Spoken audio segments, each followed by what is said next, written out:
Evelyn, you're not even real family. Just a leftover from my husband's past.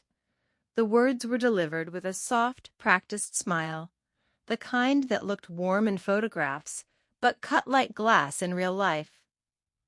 3 days later, that same woman drove my 18-year-old daughter into a restricted area in Spanish Town, Jamaica. At a roadside market, she accused her of stealing her stepdaughter's phone. Then she got back into the van with everyone else and left her behind. No passport, no phone, just $18 in her pocket.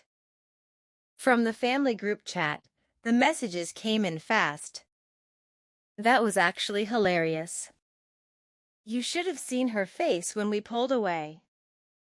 They treated my child's terror like entertainment. I didn't scream. I didn't call my ex-husband. I opened my laptop. My name is Margaret Hale. I am 43 years old. They thought they were discarding someone else's daughter. They had no idea they had just awakened her mother. Before I tell you what happened after, you need to understand how we got there. 6 years earlier, in the spring of 2020, Daniel and I ended our marriage. It wasn't dramatic. No slammed doors, no shouting matches that neighbors whispered about. Just quiet conversations, legal papers, and a mutual agreement that we would do better apart than together. Our daughter Evelyn was 12 at the time.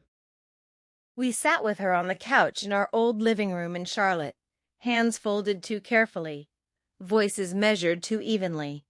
I made her a promise that day before I made one to myself. You will never have to choose between us, I told her. I believed it was the kindest thing I could offer.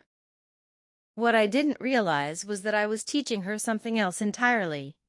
That peace mattered more than truth, that silence was safer than resistance. For years, it seemed to work. Daniel picked her up every Friday afternoon. He brought her back every Sunday evening. Birthdays were remembered. Holidays were shared without incident. Once a year, we sat across from each other at his mother's dining table, passing dishes and polite smiles like nothing had ever fractured. Evelyn watched all of it. She learned that grown-ups avoided conflict by swallowing it. She learned that discomfort should be hidden, that speaking up only complicated things. I noticed, but I told myself she was just quiet by nature. Daniel met Caroline in the fall of 2022. By February 2024, they were married in a small ceremony at a botanical garden. Evelyn attended in a pale blue dress we picked together. When she came home that night, she hung it carefully in her closet and sat on the edge of her bed. She called me sweetheart, she said. That's nice, I replied. She nodded slowly. 8 times. There was something in the way she said it, precise, measured, like she had been counting not affection, but something else entirely. Caroline brought 2 children into the marriage. Olivia, 17 at the time, sharp-eyed and always watching, and Marcus, 15, perpetually glued to his phone, detached from everything around him. From the outside, they looked perfect. Smiling photos every Sunday, coordinated outfits, filtered happiness that made everything appear seamless. Evelyn was in those photos too, but never quite in them. Always at the edge, slightly turned, as if she were waiting to be cropped out. I saw it. I ignored it. I told myself it was just how teenagers were. On Evelyn's 17th birthday, I gave her something that had belonged to my mother, a thin silver bracelet, simple and worn from decades of use. The clasp bore a small engraved letter, an M, my mother's initial.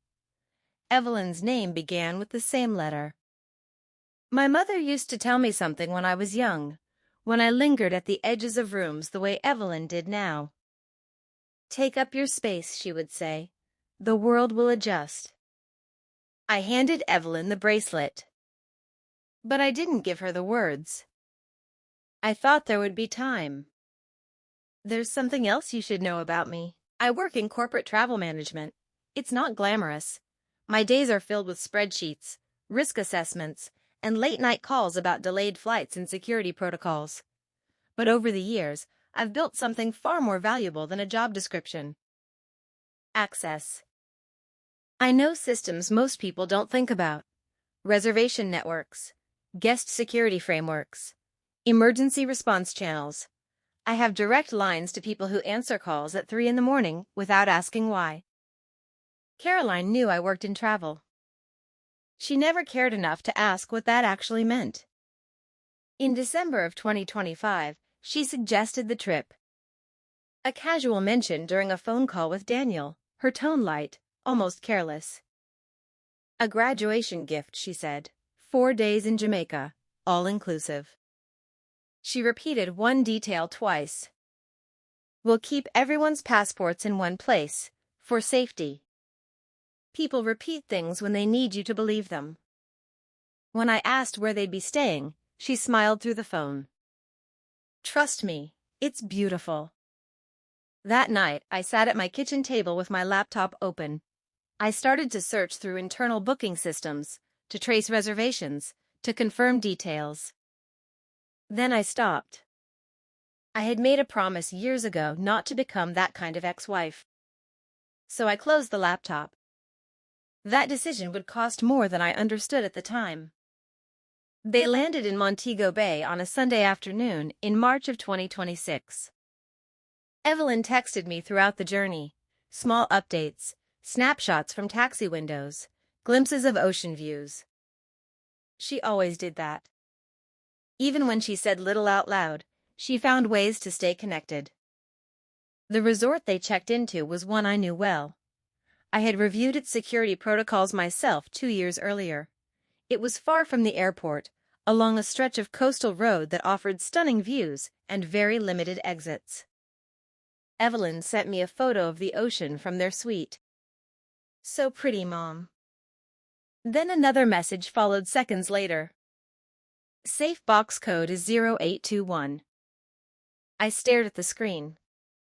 August 21st. My wedding anniversary with Daniel. A detail Caroline shouldn't have chosen casually. I didn't respond right away. Something in my chest tightened, a quiet warning I couldn't yet name. That night, they had dinner at the resort restaurant. I know what happened there, not because anyone told me immediately, but because truth has a way of leaving traces. In memories, in witnesses, in the small details people forget to hide. Daniel excused himself midway through the meal. And in the brief absence of the one person who might have disrupted it, Caroline leaned forward, her voice soft, controlled. Evelyn, she said, smiling, you're not really family. Just something left over from my husband's past. But we're kind enough to make space for you. Isn't that nice? Evelyn sat there, 18 years old, raised to believe that silence was strength. Yes, she said quietly. Thank you. No one corrected it. No one stopped it. When Daniel returned, Caroline reached for his hand as if nothing had happened. Everything okay? He asked. We're bonding, she replied. Evelyn put her fork down and didn't pick it up again. Under the table, her fingers closed tightly around the bracelet on her wrist. She didn't tell me that night. Or the next morning. Because I had taught her not to. And that silence, that careful, practiced silence, was exactly what they were counting on. The second day was designed for appearances. Caroline called it a family memory day, the kind of phrase that sounds warm until you notice how carefully it's arranged. At 11 in the morning, she had them all dressed in coordinated linen outfits. White for Olivia, white for Marcus, and for Evelyn, cream. Close enough to match, but not quite the same. Evelyn noticed. She didn't say anything. She stood where Caroline told her to stand, at the far edge of every frame, her shoulders angled just slightly away, as if she already understood she wasn't meant to belong in the center. She smiled when the camera lifted, the kind of smile you practice when you know someone will be reviewing it later. That afternoon, she sent me one of the photos. I opened it on my phone and zoomed in. Everyone looked perfect. Sunlight softened by filters, the ocean glowing behind them like something unreal. But Caroline wasn't looking at the camera. She was looking at Evelyn.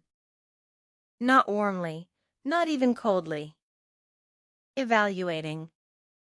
It was the same look I'd seen on my own face during long nights at work, staring at spreadsheets, deciding whether a number fit or needed to be removed. I saved the photo. I didn't tell Evelyn. That night, she texted me less than usual, short responses, no extra details. I told myself she was busy, that she was enjoying herself, that I was reading too much into things. But something had already shifted. On the third night, everything moved from subtle to deliberate. Evelyn was in her shared room just before midnight. The air conditioner hummed softly, steady and indifferent. Olivia was already asleep, headphones in, her back turned. Evelyn got up to use the bathroom. That's when she heard Caroline's voice through the wall. Low, controlled, irritated. The tone people use when they think they're being careful, but are actually revealing everything. Tomorrow. Yes, Spanish Town. I know what you said, but just trust me. She won't say anything. Daniel won't ask. Evelyn froze. She stood there in the dim light, one hand resting on the sink, listening to words that didn't fully make sense, but felt wrong in a way she couldn't explain. She went back to bed slowly. She picked up her phone. Opened our message thread. Typed, "Mom." Then erased it. Typed it again. Deleted it again. She stared at the screen for a long time before finally setting the phone face down beside her. Silence. The rule I had taught her. The next morning, Caroline was cheerful.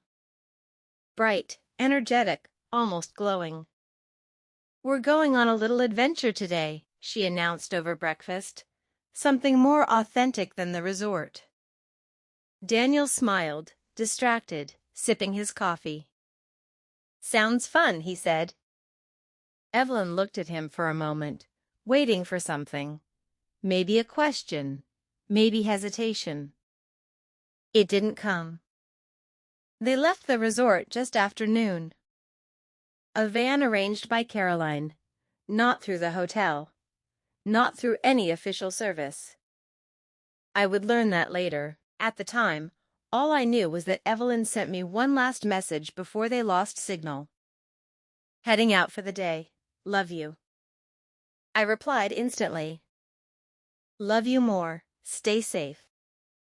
The drive took them away from the coastline, away from the curated beauty of the resort, and into something less controlled. Streets narrowed, buildings changed. The air itself felt different, heavier, louder, less forgiving. Evelyn sat in the back seat, quiet, watching everything pass by. Marcus had his headphones in again. Olivia scrolled through her phone. Daniel looked out the window, occasionally commenting on something he didn't really understand. Caroline was the only one fully engaged. Watching, planning. They stopped at a roadside market just outside Spanish Town. Colorful stalls, loud voices, movement everywhere. It could have been harmless. It wasn't. Caroline stepped out of the van first, smiling like she always did in public. The others followed. Evelyn stayed close, instinctively aware that something about this place and this moment wasn't right. They walked through the market together for a few minutes. Then, suddenly, Caroline stopped. She turned sharply, her expression shifting in an instant. "My phone," she said. Everyone paused. My daughter's phone is missing. Olivia frowned, checking her bag. It was just here, she said. Caroline's gaze moved slowly, deliberately, until it landed on Evelyn. There was no hesitation. No uncertainty. Did you take it? She asked.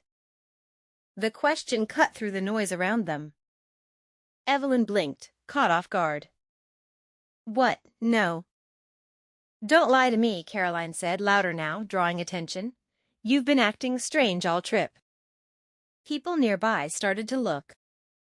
Evelyn felt heat rise to her face, confusion twisting into something sharper. Fear, humiliation, disbelief. I didn't take anything, she said, her voice smaller than she wanted it to be. Caroline stepped closer. Then where is it? Daniel shifted uncomfortably, glancing between them. Maybe it's just in the van, he offered weakly. But Caroline shook her head. No, I know exactly where it is. Her eyes never left Evelyn. And in that moment, surrounded by strangers in a place she didn't know, Evelyn realized something that made her stomach drop. This wasn't a misunderstanding. This was a setup. And no one was going to stop it. The accusation didn't fade. It grew. Caroline stepped back just enough to let the moment breathe, to let the attention settle fully on Evelyn. The noise of the market didn't disappear, but it shifted, voices lowering, eyes turning, curiosity sharpening into something heavier. Evelyn felt it. Every stare. Every assumption forming before she could even speak again. I didn't take it, she repeated, forcing her voice to stay steady. Caroline let out a soft laugh, the kind that pretends to be patient. Then explain why it's missing. I don't know, Evelyn said. Maybe you dropped it. Oh, so now it's my fault? Caroline cut in, louder this time. Daniel ran a hand over the back of his neck. Caroline, let's just check the van first. No, she snapped, then softened her tone instantly, glancing around as if aware of the audience. No, I think we handle this properly. That word, properly, landed wrong. Evelyn's chest tightened. Olivia shifted beside them, uneasy now, but she didn't speak. Marcus hadn't even taken his headphones off. Caroline turned back to Evelyn, her eyes cold beneath the polite expression. Empty your pockets. Evelyn froze. What? If you didn't take it, Caroline said, then you won't mind proving it. For a second, everything inside Evelyn resisted. Not because she had anything to hide, but because something about this demand, this public display, felt deeply, instinctively wrong. Still, she reached into her pockets. A few crumpled bills. A receipt. Nothing else. There, she said quietly. I told you. Caroline didn't even glance at what she held. Instead, she sighed, disappointed. You're really going to stick with this? Evelyn stared at her. I didn't do anything. Another pause. Another calculated moment. Then Caroline turned away. Fine, she said lightly. We're done here. Just like that. No apology. No resolution. She walked back toward the van. Daniel hesitated, giving Evelyn a brief, uncertain look. Come on, he said, gesturing. Relief flickered, small, fragile. Evelyn stepped forward. But before she reached the door, Caroline spoke again. Oh, actually. She turned, as if remembering something trivial. Maybe it's better if you stay here for a bit. Evelyn blinked. What? Caroline smiled. You said you didn't take it, so you shouldn't have anything to worry about, right? We'll go check the van. If it's there, we'll come back. A thin, invisible line snapped inside Evelyn. I'm not staying here, she said, her voice shaking now. It'll only be a few minutes, Caroline replied, already opening the van door. Don't be dramatic. Daniel frowned slightly. Caroline? It's fine, she said, cutting him off again. She'll be fine. Evelyn looked at him. Really looked. Waiting. Hoping. But he only hesitated. Just long enough for the moment to pass. Stay here, he said, quieter, less certain. We'll be right back. The words settled like something final. Evelyn stepped back slowly. The van door slid shut. For a second, no one moved. Then the engine started, and the vehicle pulled away. At first, Evelyn didn't believe it. Not fully. She stood there, watching as it disappeared into the flow of traffic, expecting, needing it to stop, to reverse, to come back. It didn't. The space it left behind felt too large, too empty. The noise of the market rushed back in all at once. Voices, movement, strangers. Evelyn stood alone in a place she didn't know, in a country she couldn't navigate, with no phone, no passport, and no one who cared enough to stay. Her hand moved instinctively to her wrist. The silver bracelet. Her fingers tightened around it. For a moment, she just breathed. Then reality settled in. $18. That's all she had. No way to call anyone. No way to prove who she was. No way to get back. A man at a nearby stall glanced at her. You all right? He asked, his tone cautious. Evelyn opened her mouth. Nothing came out.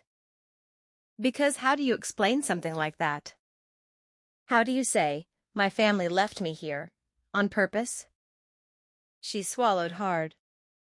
I think I'm lost, she managed. It wasn't the truth. But it was the only version she could say out loud.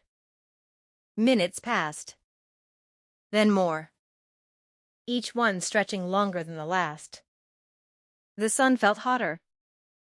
The air heavier. And slowly, something inside her began to change.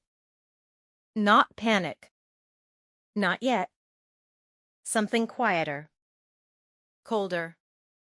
The realization that no one was coming back. Back in Charlotte, I was sitting at my kitchen table when the messages started. Not from Evelyn. From the family group chat. I hadn't been removed from it, not officially, just ignored the way people ignore things they don't want to deal with. Until that moment. A message appeared. That was actually hilarious.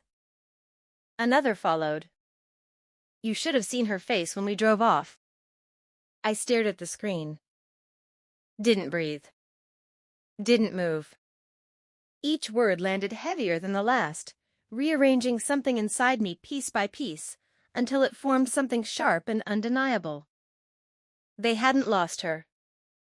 They hadn't forgotten her. They had left her. On purpose. I didn't call Daniel. I didn't text Caroline. I didn't ask questions. Because suddenly, I understood something with absolute clarity. This wasn't a situation that needed discussion. It was a situation that required action. I closed the messages, opened my laptop, and began. The courtroom felt colder than before, like the walls themselves had turned against Oliver. He stood at the defense table, hands clenched, eyes fixed on the judge, but his mind was elsewhere. Every second echoed with the same haunting question, who is doing this to me, and why? Evelyn sat beside him, her face pale but composed. She leaned closer, whispering just enough for him to hear. "We're missing something, Oliver. Someone wants you buried." Oliver swallowed hard. "I've told you everything." Evelyn shook her head slightly. "No, not everything. Not something this precise." Across the room, Daniel Whitmore sat with quiet confidence, his fingers tapping the desk slowly, almost rhythmically, like he was counting down to something. Oliver noticed it, and for a brief moment, their eyes met. Daniel smiled. Not a polite smile, not a professional one. A knowing smile. And suddenly, Oliver felt a chill crawl down his spine. "Your Honor," Daniel began, rising smoothly, "the prosecution would like to present additional evidence." A murmur rippled through the courtroom. Evelyn stiffened. "What evidence?" Daniel turned, his voice calm and controlled. "Newly discovered financial records linking the defendant to offshore accounts under false identities." Gasps filled the room. Oliver's heart dropped. "That's impossible," he blurted out, stepping forward. "I've never—" "Order!" The judge struck the gavel. Evelyn stood immediately. "Your Honor, we were not notified of this evidence. This is a violation of procedure." Daniel tilted his head slightly. "The evidence was submitted this morning after verification, completely within legal bounds." Oliver looked at Evelyn, panic rising. "I don't understand. This isn't real." Evelyn's jaw tightened. Then someone made it real. The documents were passed forward. Page after page. Transactions. Accounts. Signatures. All bearing Oliver's name. All fake. Yet all perfectly crafted. Too perfect. Oliver stared at the papers, his vision blurring. This is forged." Daniel stepped closer, lowering his voice just enough. "Is it?" he said quietly. Oliver looked up sharply. Something in Daniel's eyes flickered. Something dangerous. Court was adjourned early. Outside, the sky had turned gray, heavy clouds, pressing down like a warning. Oliver stood on the courthouse steps, trying to breathe, trying to think, but everything was spiraling. "This is insane," he muttered. "They're building an entire life that I never lived." Evelyn crossed her arms, her mind racing. Not they. One person. This is too focused, too personal. Oliver looked at her. Then who? She hesitated. And for the first time, she didn't have an answer. That night, Oliver couldn't sleep. The house felt different. Not unsafe, but watched. Every creak of the floorboards sounded louder. Every shadow stretched longer. He sat in the living room, staring at the documents again, trying to find something, anything that didn't fit. But everything fit. Too well. His phone buzzed suddenly. Unknown number. He froze. Then slowly answered. "Hello?" Silence. Then a voice. Distorted. Low. "You're running out of time, Oliver." His blood ran cold. "Who is this?" A soft chuckle. "You should have stayed quiet." Click. The call ended. Oliver stared at the phone, his heart pounding violently. Someone wasn't just framing him. They were watching him fall. The next morning, Evelyn arrived early. She didn't wait to be invited in. "We need to talk," she said, her tone urgent. Oliver nodded. I got a call last night. Her eyes sharpened. What did they say? That I'm running out of time, and that I should have stayed quiet. Evelyn exhaled slowly. That confirms it. Confirms what? She stepped closer, lowering her voice. This isn't about the case anymore. This is personal. Someone is punishing you. Oliver shook his head. For what? I haven't done anything. Evelyn stared at him. Longer than usual.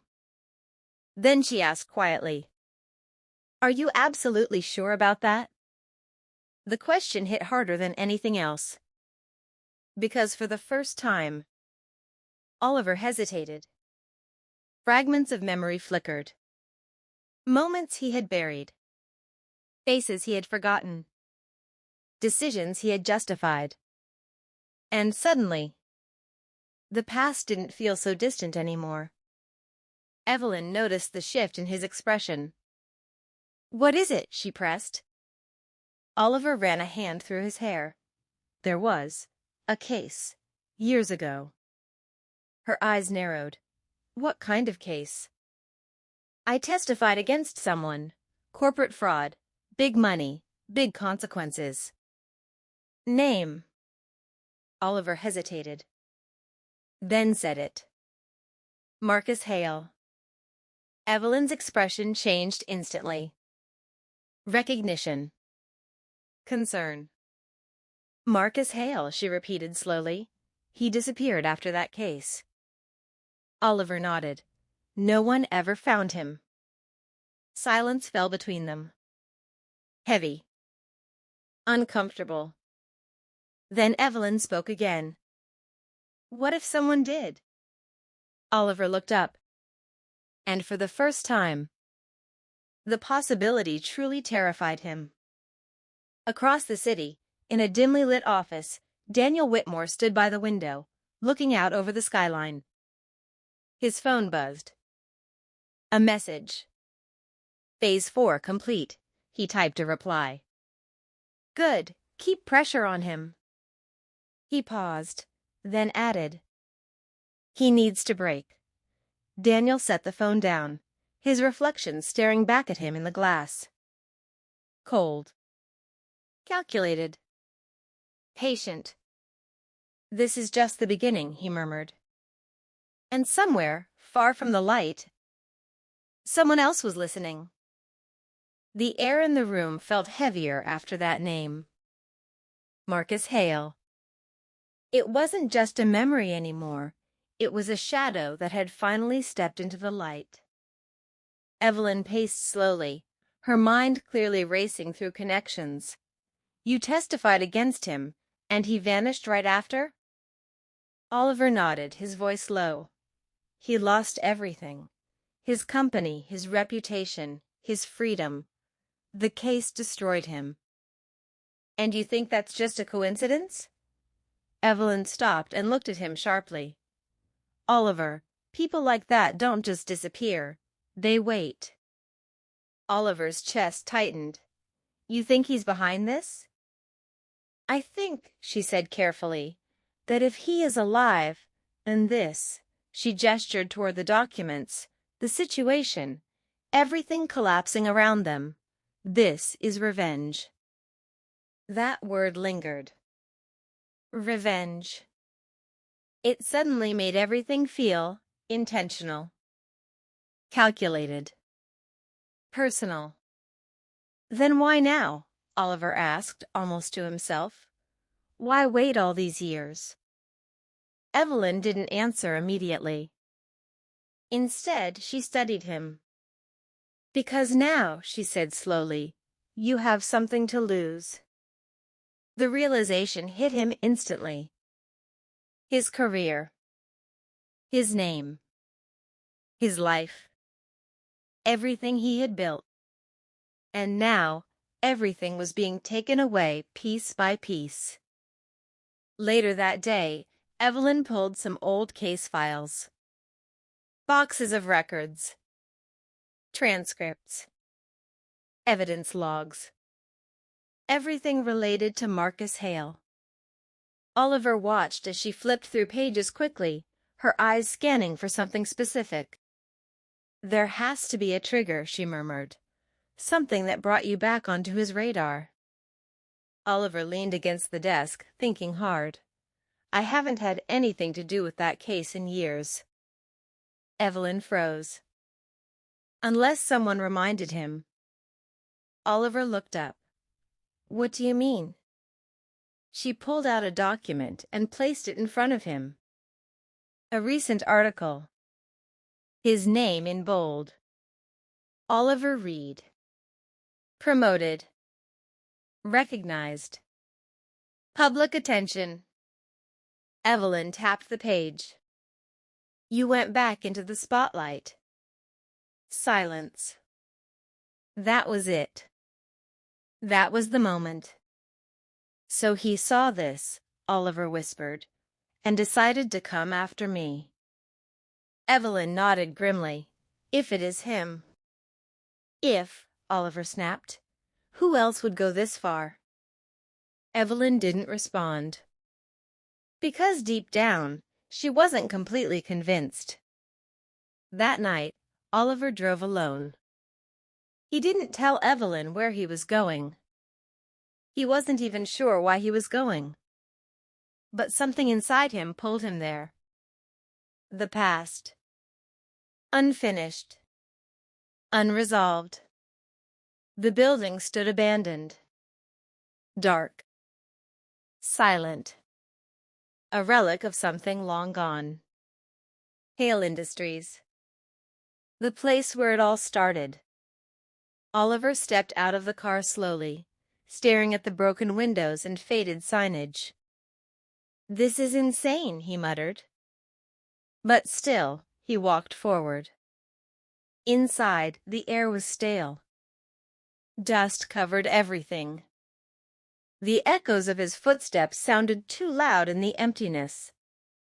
He moved carefully, his eyes scanning the space. Memories flooded back. Meetings. Arguments. Testimony. The moment he stood in court and pointed at Marcus Hale. The moment everything changed. A noise. Behind him. Oliver froze. "Hello?" he called out. No response. Just silence. But not empty silence. The kind that felt, watched. Then, a voice. From the shadows. "You shouldn't have come here." Oliver spun around, his heart slamming against his chest. "Who's there?" A figure stepped forward slowly. Not fully visible. But enough. Enough to see the outline, the presence. The threat. "You remember me, don't you?" the voice said calmly. Oliver's breath caught. "Marcus?" A pause. Then, a quiet chuckle. "Not quite." The figure stepped closer into the dim light. And Oliver's world shifted again. Because the face in front of him wasn't Marcus Hale. But it was familiar. Too familiar. "You," Oliver whispered. Recognition hit him like a shockwave. Ethan Hale. The younger brother. The one who had sat silently through the entire trial years ago. The one who had watched everything, without saying a word. Ethan smiled faintly. "Finally," he said. "I was wondering how long it would take." Oliver shook his head, trying to process. This is you? You're doing all of this?" Ethan tilted his head slightly. "What do you think?" Anger flared inside Oliver. "You're destroying my life." Ethan's expression darkened instantly. "Funny," he said quietly. "That's exactly what you did to mine." Silence filled the space. Heavy. Sharp. Unforgiving. "I told the truth," Oliver said firmly. "Your brother was guilty." Ethan stepped closer. And what did that truth cost us? Oliver didn't answer. Because he already knew. Marcus wasn't just my brother, Ethan continued. He was my family, my support, my future, and you took that away.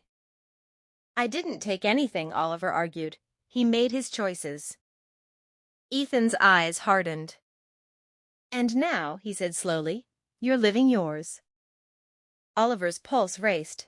So this is revenge? Ethan smiled again. But there was no warmth in it. This is balance.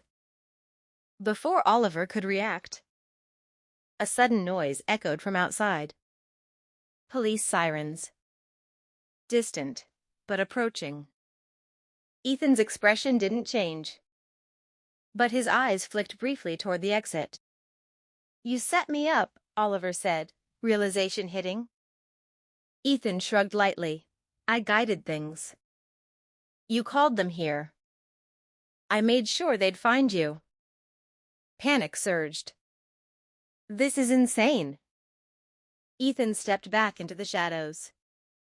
No, he said quietly. This is justice. And then he was gone. Just like that. Vanished into darkness. The sirens grew louder. Lights flashed through the broken windows. Oliver stood frozen for a moment. Then reality snapped back. He turned and ran. Outside, police cars screeched to a stop. Officers jumped out. Oliver Reed, stop! His heart pounded. His mind screamed. This was another trap. Another piece of the puzzle closing in. Stop, or we will use force. Oliver hesitated for a split second. Then he ran faster. Because now he understood something clearly. This wasn't just about proving his innocence anymore. This was survival. And somewhere in the distance, Ethan Hale watched. Silent. Patient. Waiting for the next move. Oliver's lungs burned as he ran. The cold night air tore through his chest, each breath sharper than the last. Behind him, the shouts of police officers echoed through the empty streets. Stop! Oliver Reed! Stop now! But he couldn't. Not anymore. Not when every step he took only proved how deep the trap had become. He turned into a narrow alley, his shoes slipping slightly against the damp pavement. His heart pounded violently, not just from running, but from the realization that everything Ethan said made sense. This wasn't random. This was designed. Every move. Every piece of evidence. Every moment. Oliver pressed himself against the wall, trying to steady his breathing. Think. Just think. Running wouldn't solve this. It would only make him look guilty. But stopping? That meant walking straight into another lie. Another setup. Another step closer to losing everything. Sirens passed by the alley entrance.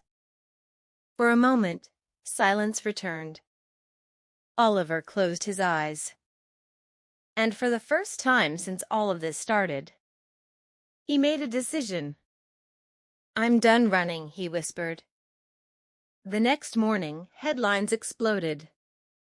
Oliver Reed found at abandoned site, prime suspect attempts escape. The narrative had already been written. The public had already decided. And now, the system was catching up. Inside the interrogation room, the atmosphere was suffocating. Oliver sat still, his hands resting on the table. Across from him, two detectives watched closely. You were found at a restricted location, one of them said. A place tied to the financial crimes you're accused of. Oliver didn't react. Care to explain that? He looked up calmly. Yes. The detectives exchanged a glance. Oliver leaned forward slightly.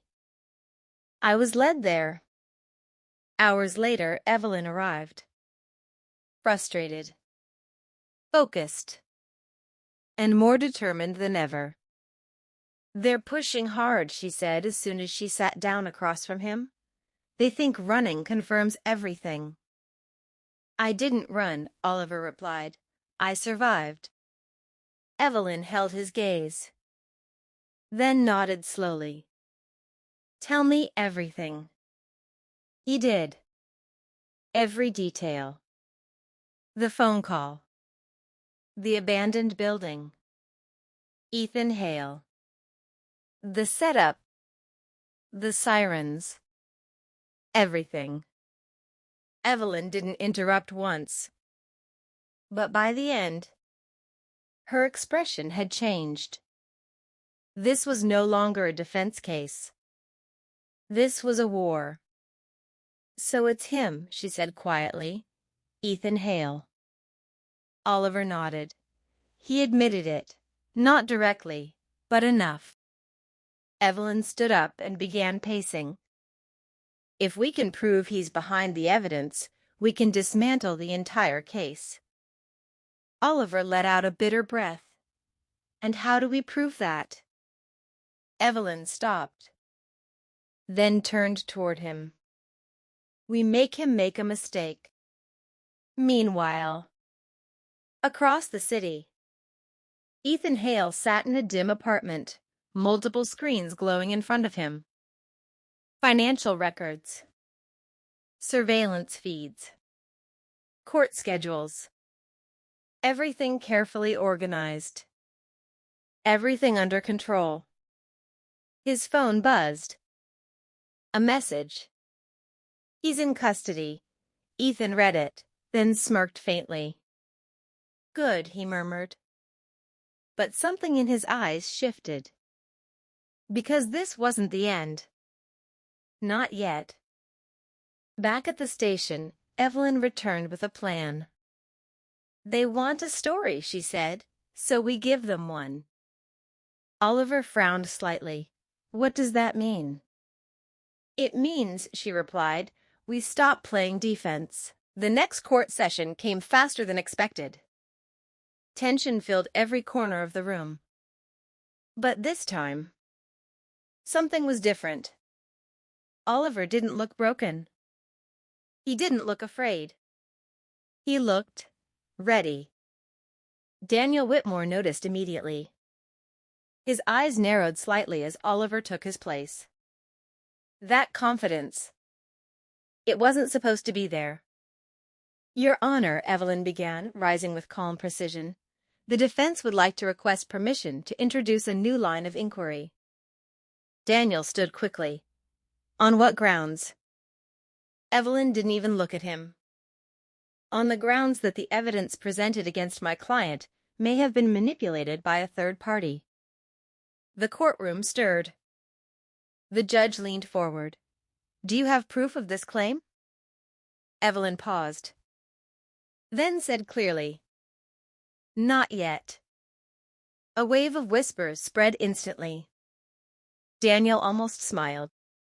Almost. Then this is speculation, he said smoothly. An attempt to distract from overwhelming evidence. Evelyn finally turned toward him. And this time, she smiled. Not a distraction, she said. A direction. Oliver glanced at her. He understood. This wasn't about proving everything now. This was about forcing movement. Pressure. Cracks. And somewhere, Ethan was watching. In his apartment, his expression darkened slightly as he listened to the court broadcast. They're shifting, he muttered. That wasn't part of the plan. Oliver was supposed to break. Collapse. Give in. Instead, he was fighting back. Ethan leaned back slowly, his fingers tapping the desk again.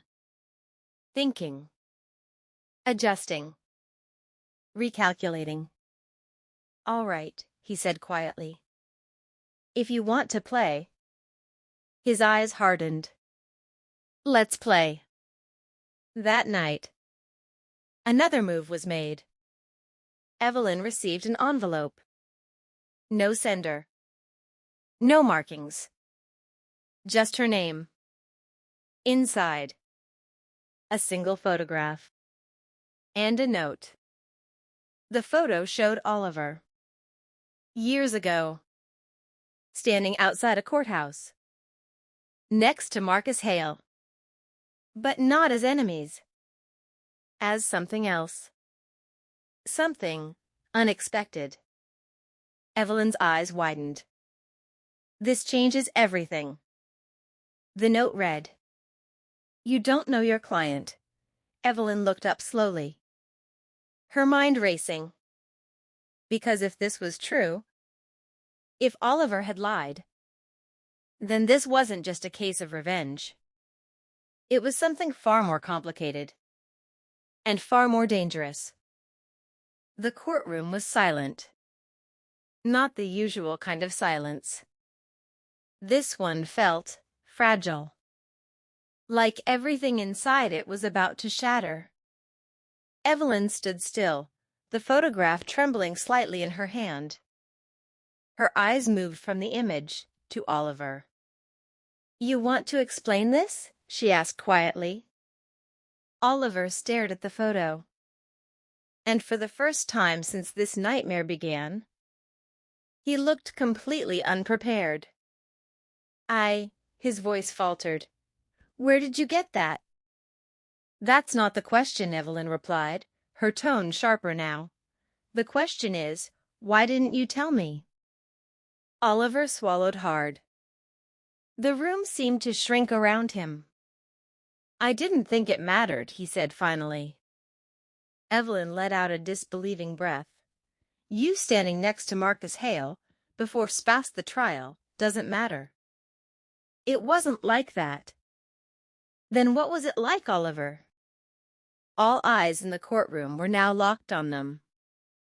Even Daniel Whitmore leaned forward slightly, interest flickering in his expression. This was new. Oliver closed his eyes for a moment, then opened them. And something inside him shifted. No more hiding. No more hesitation. "I knew him," he said. The words dropped heavily into the silence. "I knew Marcus Hale before the case." A ripple spread instantly. Evelyn's face hardened. "How?" Oliver exhaled slowly. "He offered me a job, years ago, before everything." The courtroom leaned in. "I was younger," Oliver continued. "Ambitious. I wanted success, fast. Marcus saw that. He brought me in. Consulting work at first, then deeper." Evelyn didn't interrupt. But her eyes never left him.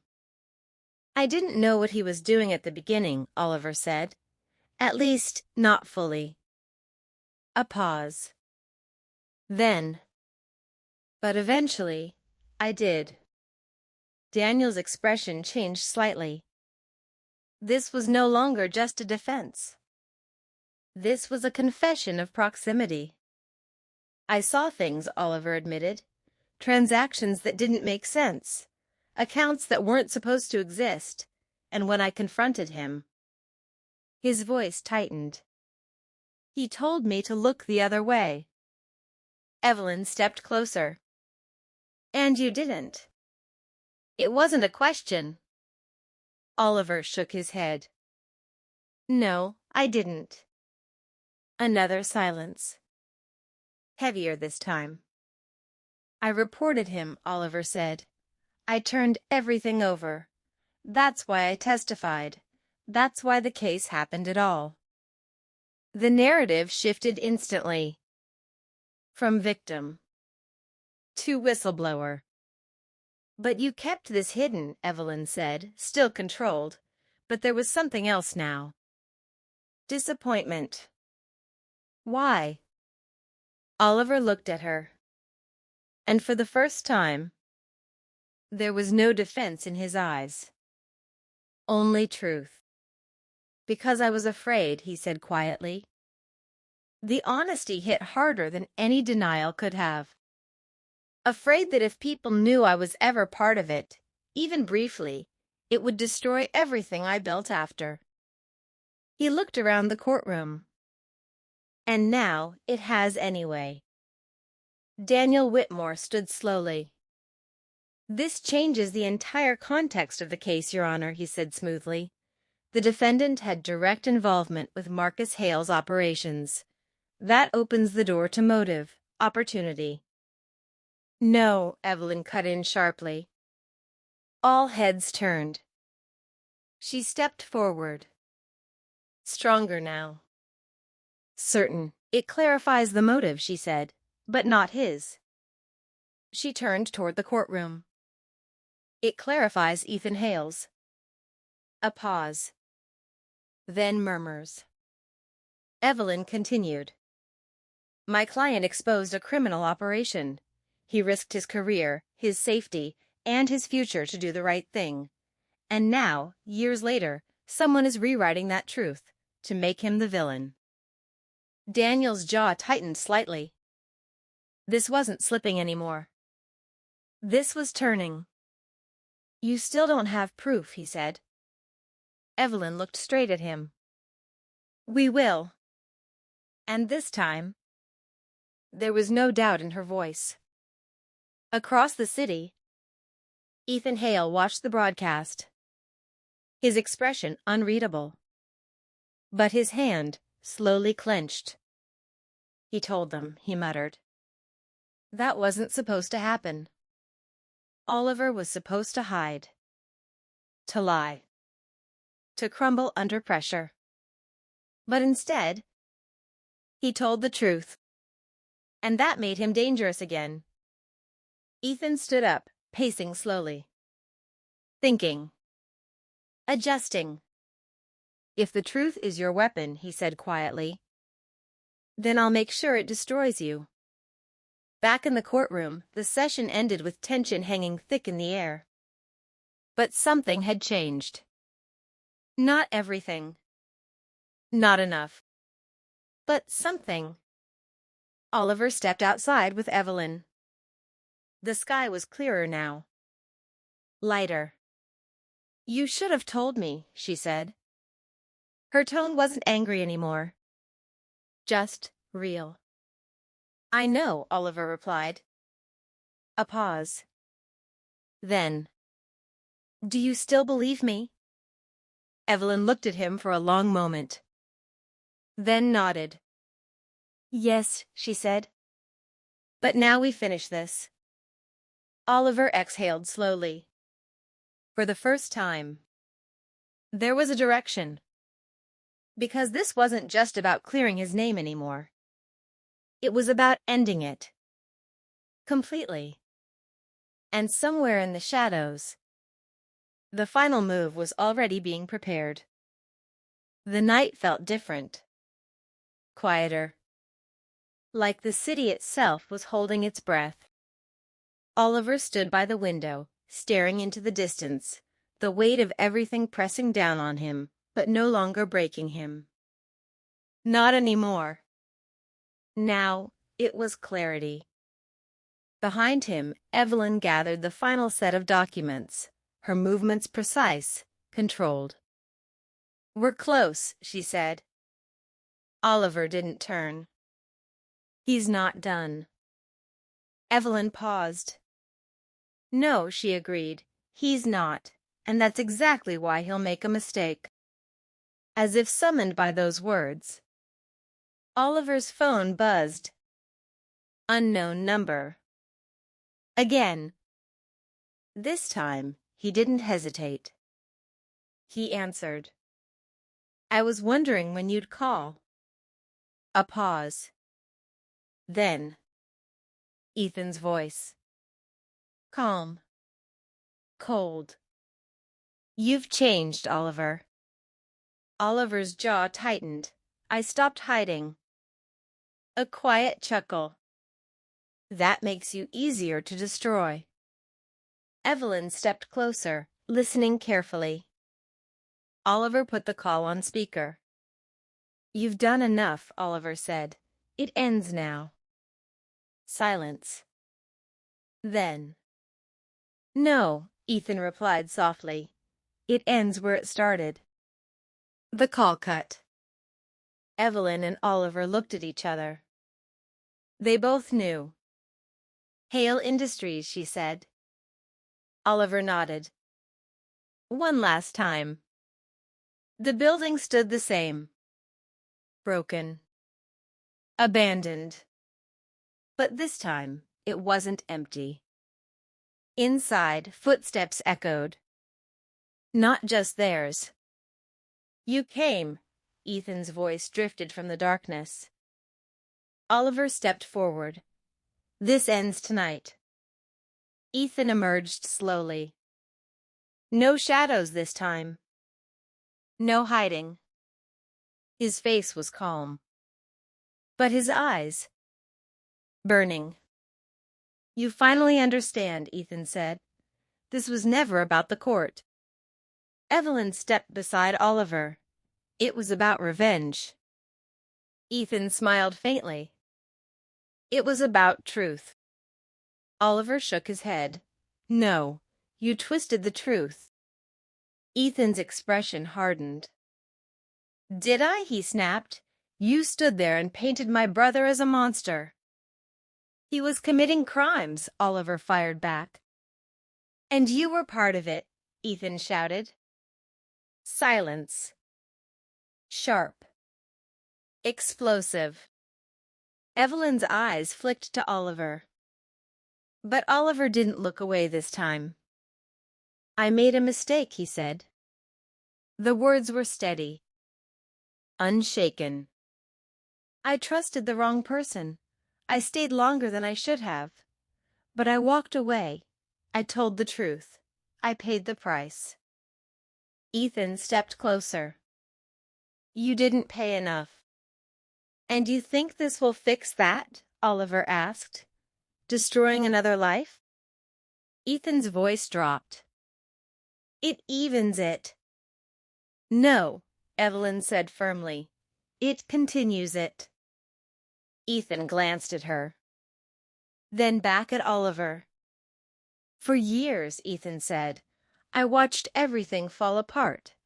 My brother disappeared. My life collapsed. And you became successful, respected, untouchable." His voice trembled, just slightly. "That wasn't justice." Oliver took a step forward. "No," he said quietly, "it wasn't." That answer caught Ethan off guard. Oliver continued. "It wasn't fair, it wasn't clean, and it wasn't easy to live with either." Ethan frowned. Confused. "I lost things too," Oliver said. "Not like you, but enough to know this." He held his gaze. "Revenge doesn't fix anything." Silence filled the space again. But this time, it shifted. Ethan's breathing slowed. His anger flickered. For a moment. Just a moment. He looked human. Then, sirens. This time louder. Closer. Real. Ethan's head snapped toward the sound. "You brought them," he said. Evelyn didn't flinch. "Yes." Ethan laughed once. Bitter. "So this is how it ends." Oliver stepped forward again. "No," he said. "It ends with a choice." Ethan looked at him. "You can keep running," Oliver continued, "or you can stop, and finally let it end." The sirens screamed outside now. Lights flashed through the broken windows. Ethan's hands trembled slightly. Years of anger, pain, loss, all colliding in one moment. You think this is that simple? He whispered. No, Oliver said. I think it's that hard. A long pause. Then, slowly, Ethan stepped back. And for the first time, he didn't look like a man in control. He looked like a man, exhausted. The police stormed in seconds later. Don't move. Ethan didn't resist. As they placed him in handcuffs, his eyes met Oliver's one last time. This doesn't change anything, he said quietly. Oliver shook his head. It changes everything.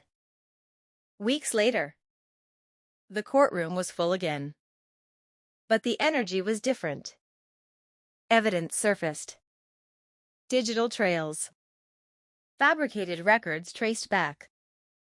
Manipulations exposed. Ethan Hale stood trial. Not as a victim, but as the architect. Oliver sat in silence as the verdict was read. Guilty. A single word. But it carried years of weight. Outside, the world moved on. But for Oliver, something finally settled. Evelyn stood beside him. You're free, she said. Oliver looked up at the sky. Clear. Open. No, he replied softly. I'm accountable. She looked at him. He continued. For everything, the mistakes, the silence, the truth I should have told sooner. A pause. But now I can live with it. Evelyn gave a small nod. And as they walked away, the lesson remained. Revenge may feel like justice in the moment, but it only creates more damage. Truth, no matter how painful, is the only thing that can truly set things right.